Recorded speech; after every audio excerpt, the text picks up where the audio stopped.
El Espíritu Santo como hipóstasis femenino en el cristianismo de los primeros siglos.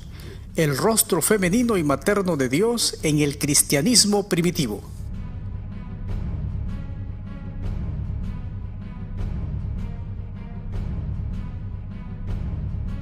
En diversos textos del cristianismo de los primeros siglos y aún posteriores, el Espíritu Santo es reflejado como hipóstasis de género femenino.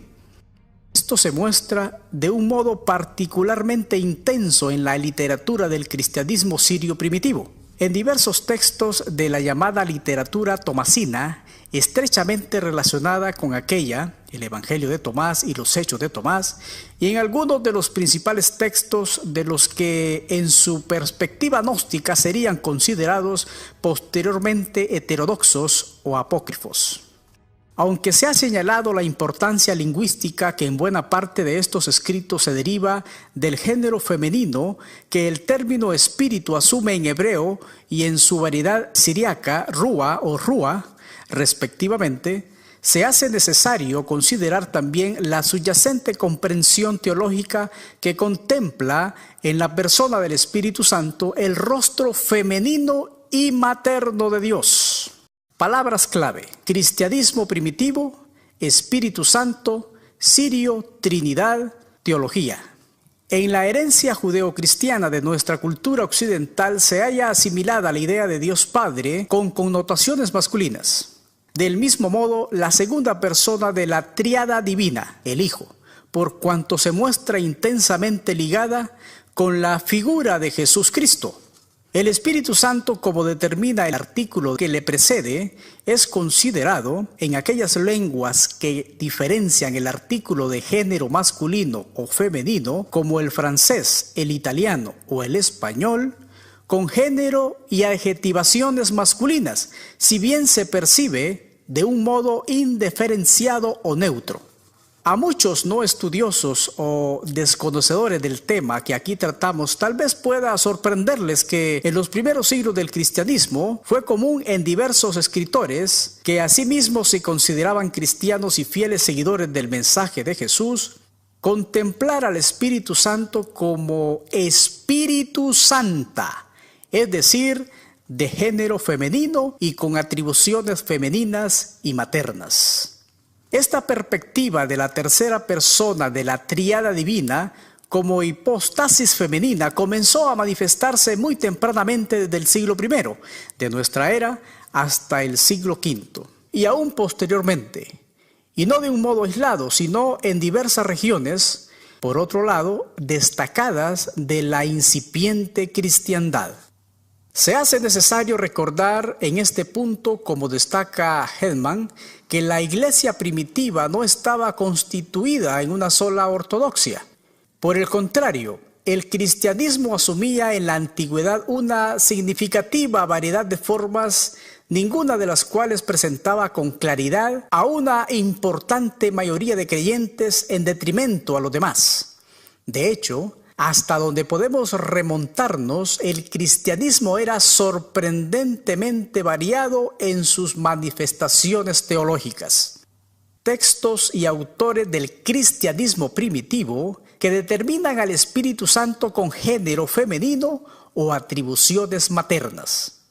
Entre los primeros escritos conocidos en que se hace referencia al Espíritu Santo como madre, se encuentra el llamado Evangelio de los Hebreos, una de las obras judeocristianas más antiguas. Redactado probablemente en Egipto entre finales del siglo I y la primera mitad del siglo II, su lengua original seguramente fue el griego. Solo se conservan textos fragmentarios recogidos por diversos autores. Orígenes, 185 al 254, cita en 2 ocasiones, con muy ligeras variaciones, un mismo pasaje de este Evangelio. La forma más extensa del mismo es la que reseña en su comentario al Evangelio de Juan. El Salvador en persona dice: «Poco ha me tomó mi madre, el Espíritu Santo, por uno de mis cabellos, y me llevó al monte sublime del Tabor. Muy posiblemente es a esta madre a la que Jesús se refiere como su verdadera madre que le ha dado la vida en el Evangelio de Tomás, manuscrito copto del siglo IV, cuyo original griego, o más seguramente siríaco, de los códigos de Nag Hammadi. Jesús dijo: quien no odia a su padre y a su madre como yo, no puede llegar a ser mi discípulo. Y quien no ama a su padre y a su madre como yo, no puede llegar a ser mi discípulo. Pues mi madre, pero mi verdadera madre, me dio la vida. En la Soda de Salomón, la colección más antigua de himnos cristianos que ha llegado hasta nosotros, de la Siria Oriental, con fuerte sustrato judeocristiano y de finales del siglo I o comienzos del siglo II, el Espíritu Santo es mostrado con aspecto femenino. Una copa de leche me fue ofrecida, y la bebí en la dulzura de la bondad del Señor. El Hijo es la copa, y el Padre es el que fue ordeñado, y la Espíritu Santa es ella quien lo ordeñó, porque sus pechos estaban llenos, y no era conveniente que su leche fuera efundida en vano. La Espíritu Santa abrió su seno y mezcló la leche de ambos pechos del Padre. Luego ella, la Espíritu Santa, le dio la mezcla a la generación sin que ellos lo supieran, y los que han recibido están en la plenitud, plemora, de la derecha. Más adelante en la Oda 36 vuelve a significarse la dimensión femenina del Espíritu Santo. Descansé en el Espíritu del Señor, y ella me elevó a lo alto. Me restableció sobre mis pies en la altura del Señor ante su perfección y gloria. Mientras yo le alababa con la composición de sus odas, la Espíritu me engendró ante la faz del Señor. Y puesto que yo era el Hijo del Hombre, fui llamado Luz, Hijo de Dios. Formando parte de los manuscritos de Nag Hammadi, se halla el llamado libro sagrado del Gran Espíritu Invisible, también conocido como el Evangelio de los Egipcios. Al igual que el resto de textos de la biblioteca, fue redactado en copto en torno al siglo IV de nuestra era, si bien algunos estudiosos consideran que fue traducido de un original griego en la primera mitad del siglo I. En él se muestra la tríada divina de este modo: han provenido tres poderes de él. Ellos son el Padre, la Madre, el Hijo, desde el silencio viviente que proviene del Padre incorruptible. Estos han venido, pues, a partir del silencio del Padre oculto. También dentro de la biblioteca de Nag Hammadi, en el libro secreto o apócrifo de Santiago, manuscrito copto de la primera mitad del siglo IV, cuyo original griego fue redactado en torno al 100 o 150 de la era cristiana.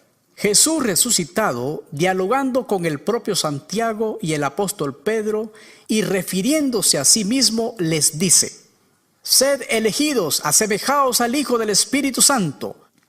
Muy cercano es el tiempo en cuanto a su fecha de redacción, primera mitad del siglo II, hallamos el Evangelio de la verdad del Alejandrino Valentín, uno de los mayores exponentes del gnosticismo cristiano primitivo.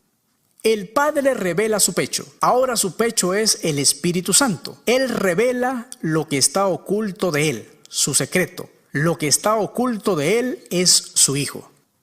El apócrifon o libro secreto de Juan, redactado en copto saídico procedente de un original en griego, alrededor del siglo II y considerado como el primero escrito en formular una narración completa de teología, cosmología y salvación cristiana, relata cómo Juan el apóstol, hijo de Zebedeo, después de la crucifixión tiene una visión mística de la Trinidad en la que se dice: Juan, ¿por qué dudas y por qué tienes miedo?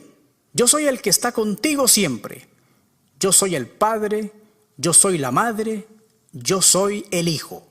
En la singular colección de sentencias, aforismos o reflexiones de corte valentiniano que conforman el Evangelio de Felipe, manuscrito copto de la primera mitad del siglo IV, cuyo original griego fue redactado probablemente en Siria, alrededor de los años 180 al 250, procedente de la biblioteca de Nag Hammadi, es patente la consideración femenina del Espíritu Santo.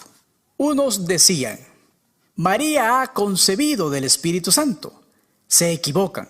No saben lo que dicen. ¿Cuándo una mujer ha sido jamás embarazada por una mujer? Los hechos de Tomás, representativos de la gnosis judeocristiana siriaca, concretamente de Edesa, de la primera mitad del siglo III, y muy cercanos o afines a la escuela de pensamiento de Bardasaín, 150 al 222 de la era cristiana, son los únicos hechos apócrifos de los que se conserva el texto completo. En la versión posterior griega de los Actos o Hechos de Tomás se manifiesta, como señala a Orbe, el esquema triádico Padre, Madre, Hijo, mostrándose al Espíritu Santo como madre y otras clases de imaginería maternal para el Espíritu. Así, en la epíclesis o invocación al Espíritu Santo transcrita en el capítulo 27 se halla: Ven el santo nombre sobre todo nombre del Cristo. Ven la virtud del Altísimo y la misericordia perfecta. Ven el carisma altísimo. Ven la madre compasiva. Ven la compañía del varón. Ven la que descubre los misterios ocultos. Ven la madre de las 7 casas, esferas planetarias, a fin que tu descanso se adentre en la 8ª casa, la celestial cámara de la novia. Ven, el enviado de los 5 miembros: intelecto, intuición, ciencia, práctica, reflexión, discurso, y comunícaselo a estos neófitos. Ven, la Espíritu Santo. Del mismo modo, en el capítulo 50 se encuentra: y comenzó a decir Tomás: venid, las entrañas perfectas, ven la compañía del varón, ven la que conoce los misterios del elegido, ven la que comunica en todos los premios del noble atleta. Ven el silencio que revela la grandeza de toda majestad. Ven la que descubre lo escondido y hace manifiesto lo misterioso. La paloma sagrada que engendra a los 2 polluelos gemelos. Ven, madre escondida.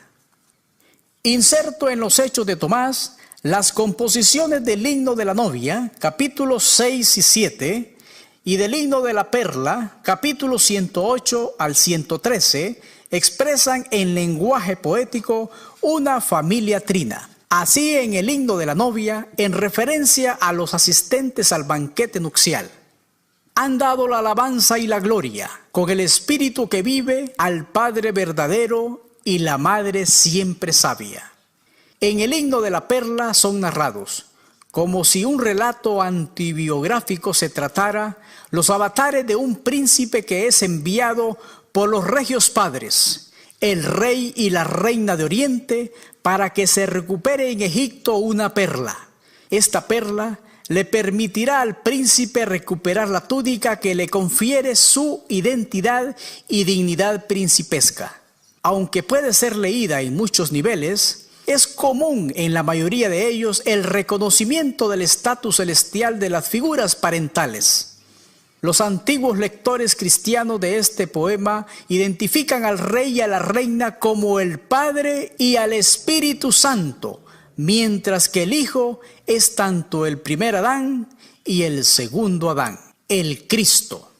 Todavía, en los Hechos de Tomás, se hallan otras menciones al aspecto femenino del Espíritu Santo. Así, en la plegaria eucarística del capítulo 133, El apóstol Tomás, dirigiéndose al pan, declara: pronunciamos sobre ti el nombre de la Madre, de un inefable misterio y de ocultas autoridades y poderes.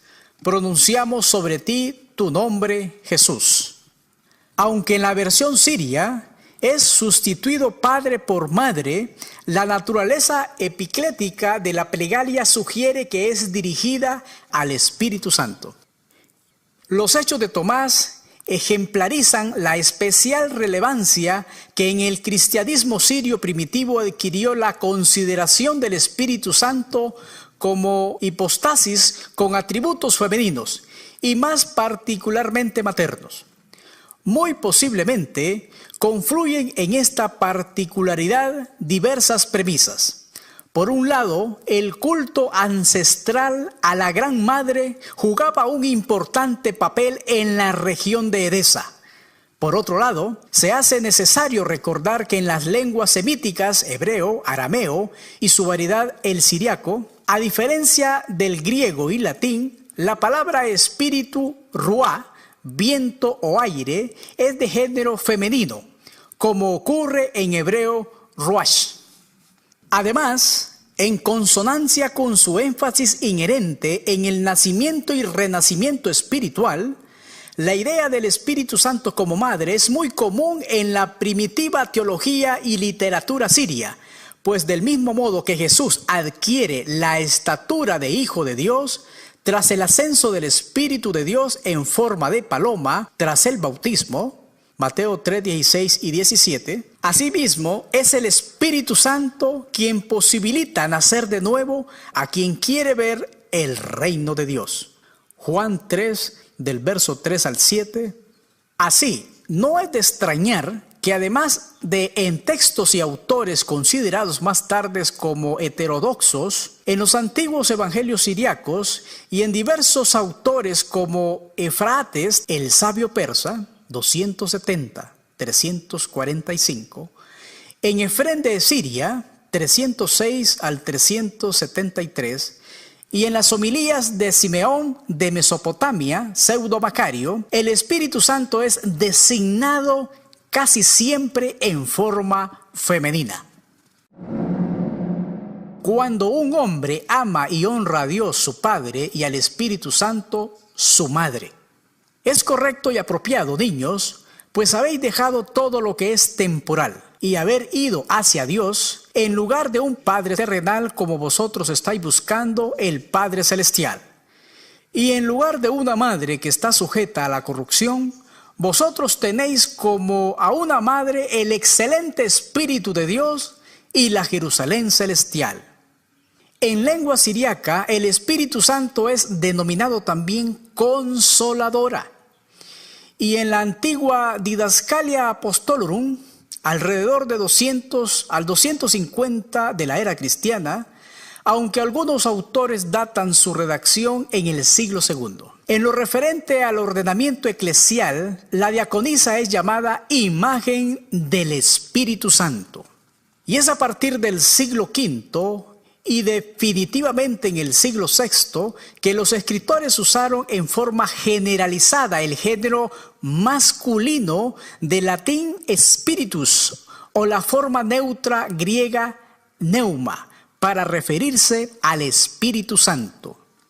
Con todo, es de destacar que diversos escritores eclesiásticos, aún expresándose en griego o en latín, contemplan al Espíritu Santo como principio femenino. Así el obispo filósofo cirenaico Sinesio, 370 al 413, en su himno segundo se refiere a ella como madre y hermana e hija a la vez.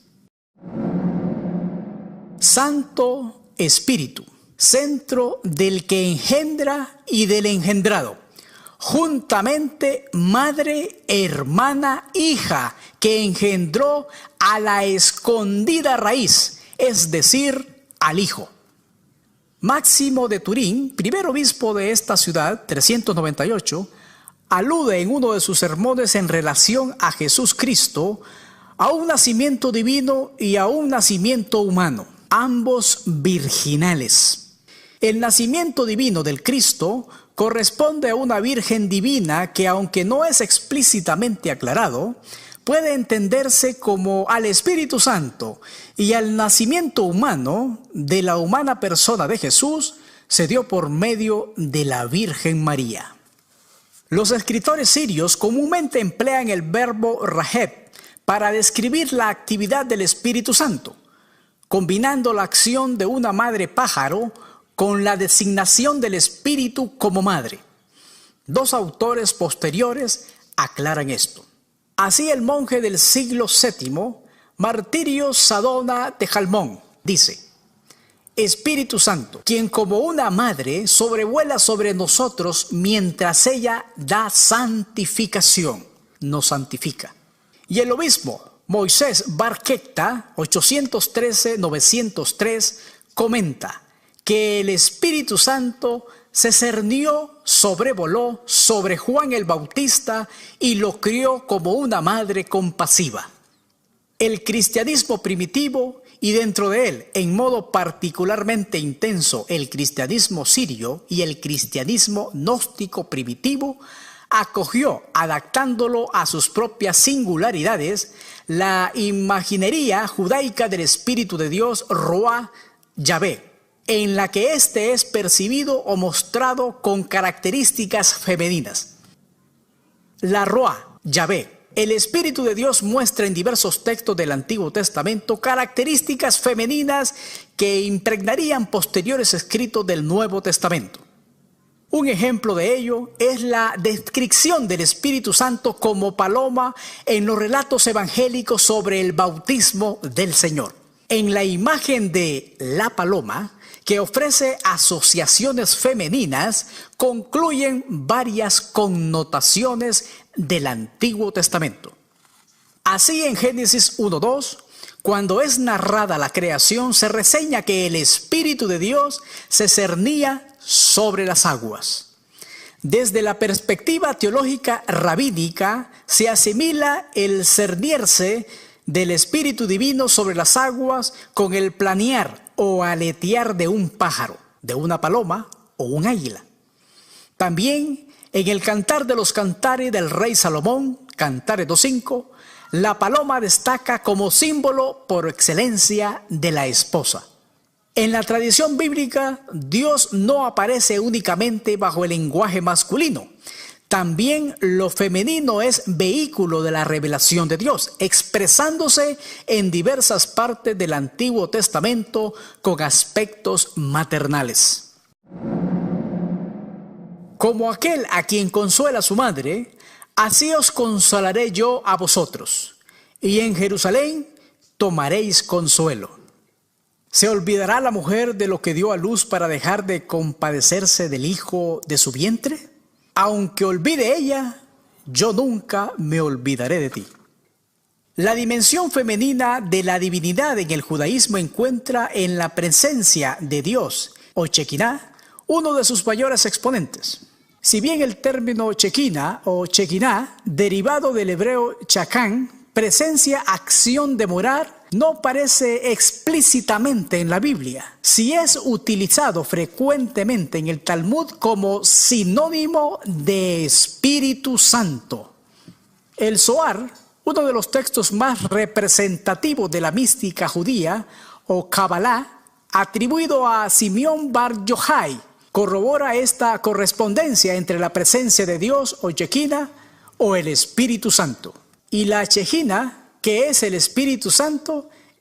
Por otro lado, en su exégesis interpretativa, el Zohar considera que las menciones en el texto bíblico o la presencia o gloria de Dios son equivalentes al rostro de Dios o faz del Señor, que se manifestaba como columna de nube durante el día y columna de fuego durante la noche. Éxodo 13:22. Y que no solo acompañaba al pueblo de Israel, sino y muy especialmente a los justos. Por donde anden los justos, la Shekinah los acompaña. De ahí que se haya señalado la estrecha relación entre Shekinah o el Espíritu Santo. El pecado aleja a ambos y las mismas virtudes califican a la una como a la otra. En el Zohar, la Shekinah o Shekinah es también asimilado como un ángel, el ángel de la faz, que integra lo masculino y lo femenino. La Shekinah es considerada en el pensamiento místico judío como la profunda seidad inmanente del ser humano, la santa presencia de la gloria de Dios dentro de él, el trasfondo profundo de su propia alma, y que puede revelarse personalmente al hombre y a la mujer. Las palabras del apóstol Pablo en su epístola a los Corintios se muestran en consonancia con ese aspecto de acompañamiento o moradora interior de la Shekinah. ¿No sabéis que sois templo de Dios y que el Espíritu de Dios mora en vosotros? ¿O ignoráis que vuestro cuerpo es templo del Espíritu Santo, el cual está en vosotros, el cual tenéis de Dios, y que no sois vuestros?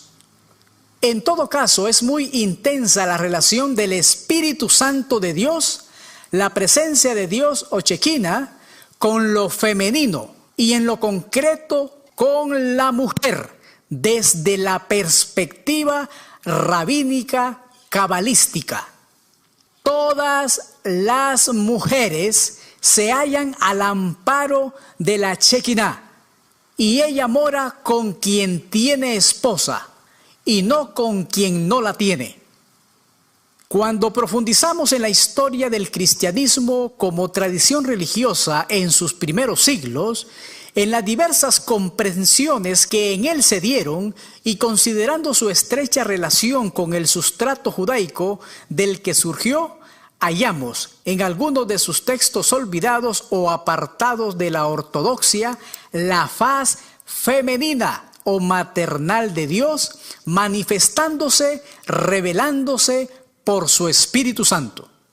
Esta perspectiva, más allá de su expresión gramatical lingüística o por medio de elementos simbólicos femeninos o incluso ateniéndose a ella, por la íntima relación que existe entre el lenguaje, el pensamiento y el sentimiento, apuntan como diversas corrientes teológicas, no ya del pasado sino actuales, lo resaltan, a una vía de acercamiento a lo divinal, aproximándose y profundizando en su semejanza femenina y masculina, trascendiendo connotaciones meramente biológicas o genitales, dentro de cada ser humano, varón o mujer. Gloria a la Espíritu Santa. Ella es Dios Madre, Cristo Lisbeth. ¡Qué excelencia de información tan importante para el mundo que todavía no ha creído que Dios es Padre y Madre! Y su nombre es Melquisedec Lisbeth. Y es a través de ellos que nacen los hijos espirituales de Dios. Nos impactó que son muchos libros que presentaron estas verdades, como por ejemplo el Evangelio de Hebreos, el Evangelio de Tomás, Odas de Salomón, el libro secreto de Juan, el Evangelio de Felipe, el Evangelio de los egipcios, etc. Y fíjense cómo en la lengua siriaca el Espíritu Santo es denominado también Consoladora. Y notaron cuando dice que en la versión siria es sustituido Padre por Madre. Bueno, de todas las evidencias sacadas de la tierra, donde el hombre religioso y perverso, que trató de ocultar la verdad de que Dios siempre ha tenido esposa y es la madre espiritual, se les pasó borrar cuando dice en Isaías, capítulo 66, versículo 13, como aquel a quien consuela su madre, así os consolaré yo a vosotros. Y en Jerusalén, la celestial, tomaréis consuelo. Pues aquí, en USA, que es Estados Unidos, para las naciones, Dios mismo está presente como madre consolando los corazones, las mentes, en la nueva Jerusalén celestial, en la que mora y está reconciliando las mentes de los hombres creados según Dios. Ya la tierra misma no puede resistir más la mentira. Y las tinieblas nunca pueden prevalecer cuando la luz, nuestra Madre Cristo Lisbeth, ya está presente